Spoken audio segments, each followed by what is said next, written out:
My name is Dr. Delisa Penny Pinkham. I'm currently the middle high school principal here at Lapwai. I have been an employee of the district for 12 years. I actually left the University of Idaho and I was affiliate faculty in their American Indian Studies program, teaching college straight to elementary level. There were actually a couple of teachers retiring, which is kind of rare, and I could get my foot in the door. And I've been here ever since. A lot of the things that my parents did, education was always a 24/7 endeavor. It didn't end at the end of the school day. Resources and activities never ended when we left school. It's just this culture and way of living that was very natural. Even though I love the sciences and I'm passionate and compassionate in that degree, I still ended up in education. Thought I'd be teaching science. But fifth grade was just a great place for me to be the last 11 years. This is my first year as a principal. So it's been amazing that I feel like I know all the staff. All of the students have in some way or another passed through my classroom already. So that relationship building and relational trust, it was a very easy transition from one building to the next. Our goals and alignment district-wide of our school improvement endeavors, being on the leadership team, trying to really foster a collaborative, I guess you would call it a distributive leadership model and collaboration that a lot of the professional growth that I have done as a teacher. As a principal, I still feel like I walk around with my teacher hat on, that I'm looking at instruction and I'm looking at what's best for our students and how to support staff in that endeavor. It's been a really creative and exciting transition. Now that my feet are on the ground, I can say I'm about 7 months into it. I still feel like I walk around as Teacher Pinkham. And my relationships with my colleagues feel the same and my students feel the same.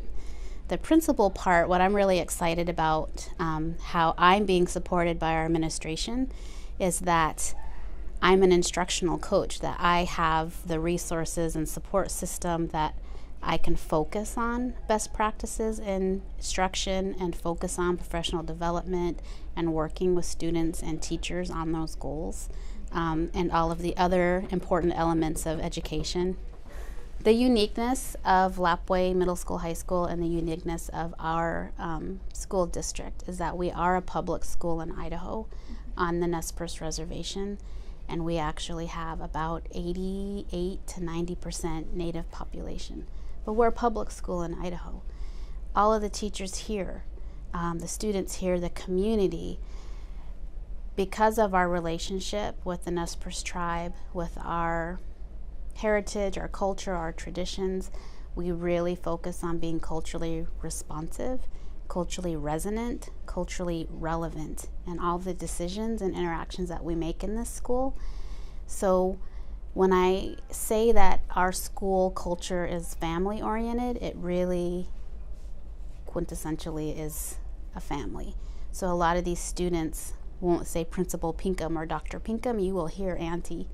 You will hear this, you will see the relationship between our staff and our students in our community is very, very tight-knit. That might be an element that's true of a lot of tribal schools. We have teachers in our building that have been teachers here for 35 or more years. And so there's some generational relationships here as well.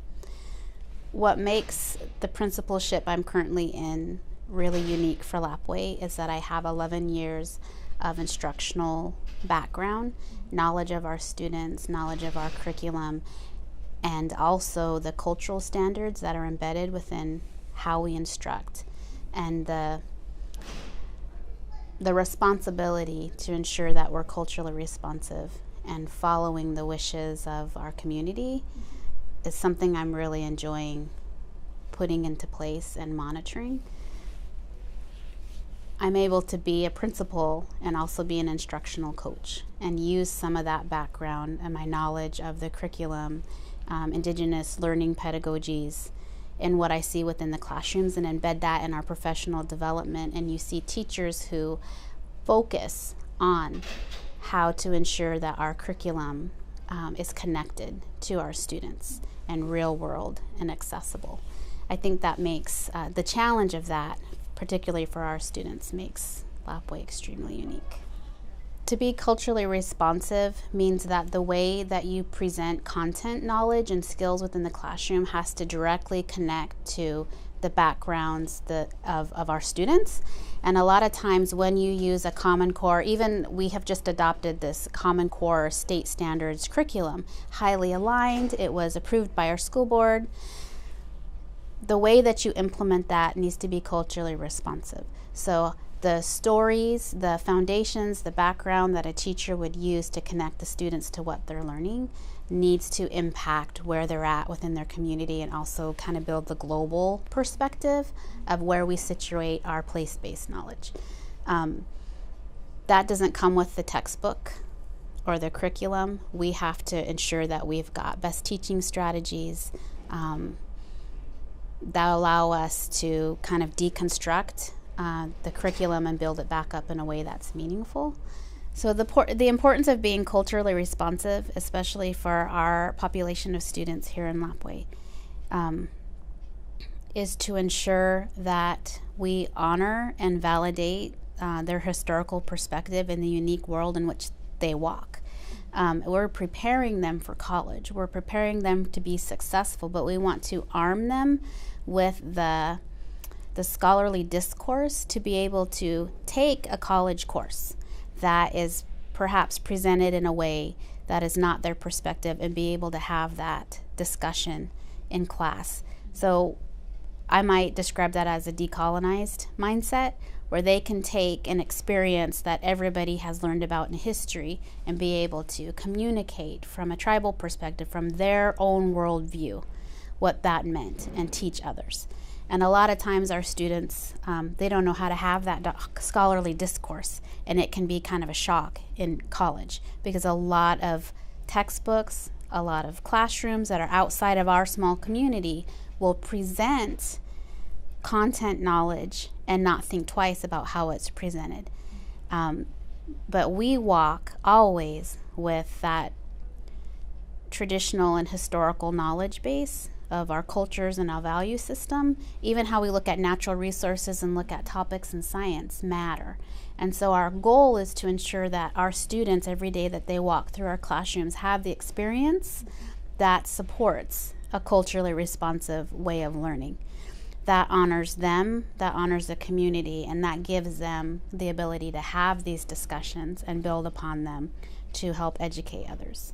For the teacher side of it, that means that we really have to critically analyze the curriculum that we are implementing, that we know any curriculum that we were to adopt, we would take it and deconstruct its meaning and reconstruct it so that it fit the unique perspectives that our students require. So Wednesday mornings, for an hour, we have a group that focuses on college and career readiness opportunities. They have an action plan and SMART goals based on achieving what they want to do for that year for those students. We have a group that focuses on positive behaviors, our culture responsive PLC. We have a special forces PLC that focuses on responding to interventions for our special needs students. And we have a professional learning community that focuses on strictly curriculum and instruction.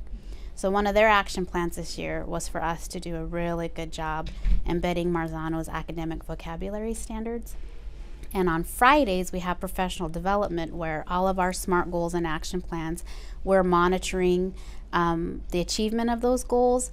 We're implementing the professional development that helps us to be reflective practitioners, to look at different strategies we might use. We come back the next week and we have the ability to discuss with each other how that went and where we need to go next.